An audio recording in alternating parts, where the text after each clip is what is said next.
everyone, and welcome to Between the Two Bookshelves. My name is Emily Signor, and this is Professor Beau Baez. How are you doing today? I'm doing great. How are you doing today, Emily? I'm doing great. So I thought maybe we could just start with a brief introduction, letting everyone know your field of study, educational background, stuff like that, the logistical things. Sure. So I began my teaching career about 20 years ago in law. I've been a lawyer before that. Educational background. I started my undergraduate time at Liberty University, where I got 2 degrees, a BA and a BS. Went on to Georgetown Law, where I earned a JD and an LLM in tax. So that's the 1-year program after your JD. And yeah, that's my background. Awesome. What are some of your favorite hobbies and interests outside of work? I love hiking. In fact, right after this, I'm going to go change and go hiking. A little bit different from the Rockies, where I've been the last few years. But I found some great hiking down in Bell Fountain Hills. I found out it's the highest spot in Ohio, which would explain why there's so many hills. Oh. So that's what I enjoy doing. So I do that 2-3 times a week. I go 5, 6, 7 miles at a time. That's awesome. Yeah. That's so cool. And how long, you've only been at ONU for? So I got here early June. Right. So initially an adjunct over the summer, and now full-time faculty as of a few weeks ago. That's awesome. How are you liking the start of the semester? It's great. It's a great colleagues, great students, just a level of kindness. Love my commute. It's either 3 or 4 minutes, depending on whether I catch the light or not. So I love that. Having grown up in big cities, I love small town America. Yeah, awesome. Okay, so I have a bit of a silly question for you, all right. and I'm excited to hear your answer. If you could live in any world, real or fictional, what would it be and why? Oh, in any world, real or fictional? Oh, that's an interesting question. Let me think. Fictional.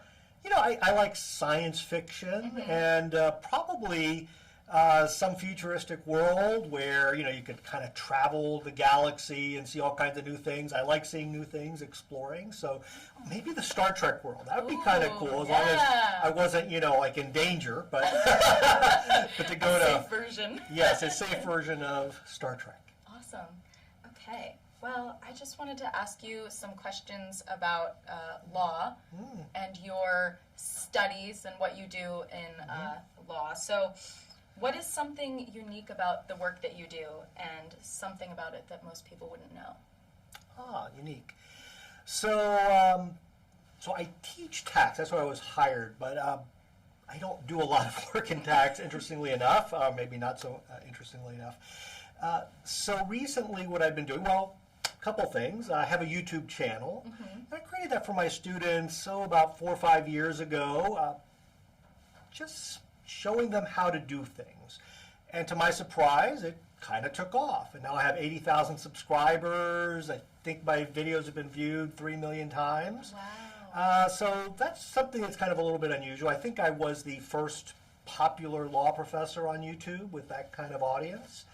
And it's really allowed me to meet people from around the world. I mean, I'll get random emails from people. Like I remember about a year ago, somebody who'd been with the Venezuela Supreme Court, like just out of the blue, hey, I like your stuff. Like, wow, that's kind of interesting. I don't know why he was watching my stuff, but somehow he found me. Wow. So that's, I think, what I've liked about it, is sort of expanding my own horizons, seeing how legal education works not only in the United States, but around the world. So going off of YouTube, what differences have you found in teaching before having this YouTube channel versus now? Like, have any of your students, like at ONU, recognized you from YouTube? You know, it's funny. So I was just walking on campus, going to the cafeteria the other day, and a student came up to me and says, Professor Baez, I've watched your channels. I'm a freshman here. I started watching them in high school. I love your stuff. Kind of cool. So he didn't know I was teaching here. He saw me, remembered me from my YouTube channel. And because most of my sightings were, you know, it's usually in a law school setting. And I've had very few outside of law school, but every once in a while somebody will spot me and approach me. That's so cool. So that's been kind of neat. Yeah, that's awesome. So ONU, what has been your favorite thing about ONU thus far? I know you've only been here for a few months, but what do you like most about our school? You know what I really like is everything is close. You know, the buildings are close to each other. It's easy to get around. You know, I have all the resources I need to do my job. Students are kind and polite, respectful. The new president, what a phenomenal woman she is. I mean, I love her approach, her vision. I think we're going to see wonderful things here at ONU. I have taught at 7 different institutions, and I like the vibe here. It's got a good vibe, good interaction between students and faculty, faculty and faculty.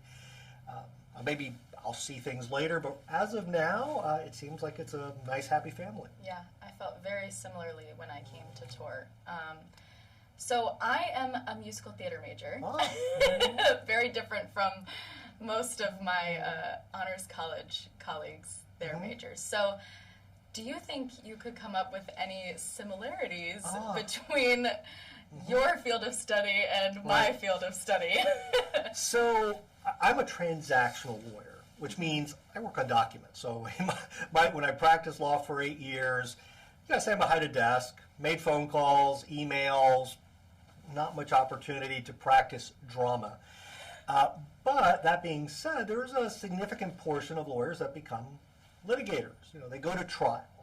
And I think in that area of law, you do see the skill set come out. And there are some attorneys who are just very good at that. I remember some years ago, Jonathan Edwards ran for Vice President of the United States, was on the Democratic ticket, and had the ability to sway juries when there was no evidence. I mean, a number of his cases where he won multi-million-dollar verdicts overturned, and everybody says he could just take the jury in his hand and sway them. He was that charismatic. So I think there are areas of the law where somebody with strong drama skills can use those. Actually, in my law school career, one of my colleagues, he had been an actor. And, you know, kind of small bits, nothing too exciting. I better be careful in case he watches this.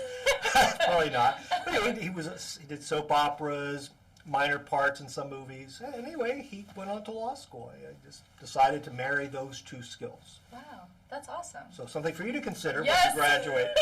Maybe. Thank you so much for chatting with me today, and thank you to everyone watching. This has been Between the Bookshelves, and we'll see you again soon.